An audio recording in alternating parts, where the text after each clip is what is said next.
ഏറെ കാത്തിരുന്ന അഗ്നിപരീക്ഷയുടെ ആദ്യ എപ്പിസോഡ് ഹോട്ട്സ്റ്റാറിൽ അർദ്ധരാത്രിയോടെയാണ് സംപ്രേഷണം ചെയ്തത്. സാധാരണ ഗ്രാൻഡ് ലോഞ്ചുകളെ അപേക്ഷിച്ച് വളരെ ലളിതമായ തുടക്കമായിരുന്നു ഇത്. അഖിൽ മാരാർ, രഞ്ജിനി, റിയാസ് എന്നിവരാണ് ജഡ്ജസ്. മണിച്ചിത്രത്താഴ് എന്ന ടാസ്ക് ജയിച്ച 40 പേരിൽ ആദ്യത്തെ 20 പേരാണ് ഈ എപ്പിസോഡിൽ മത്സരത്തിൽ പങ്കെടുത്തത്. ബാക്കിയുള്ള 20 പേരെ അടുത്ത എപ്പിസോഡിലേക്ക് മാറ്റിവെച്ചിരിക്കുകയാണ്.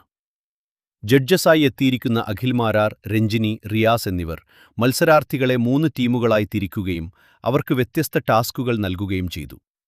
മത്സരാർത്ഥികൾക്ക് അവരുടെ പ്രകടനത്തിന്റെ അടിസ്ഥാനത്തിൽ പ്രത്യേക അധികാരങ്ങളും മുൻഗണനകളും നൽകുന്ന ഇൻഫിനിറ്റി പെൻഡന്റ് സമ്മാനമായി നൽകുന്നുണ്ട്. ഈ പെൻഡന്റ് നേടാനായി pyramid task, Kulangara task, bouncing task എന്നിങ്ങനെ പലതരം മത്സരങ്ങൾ സംഘടിപ്പിച്ചിരുന്നു.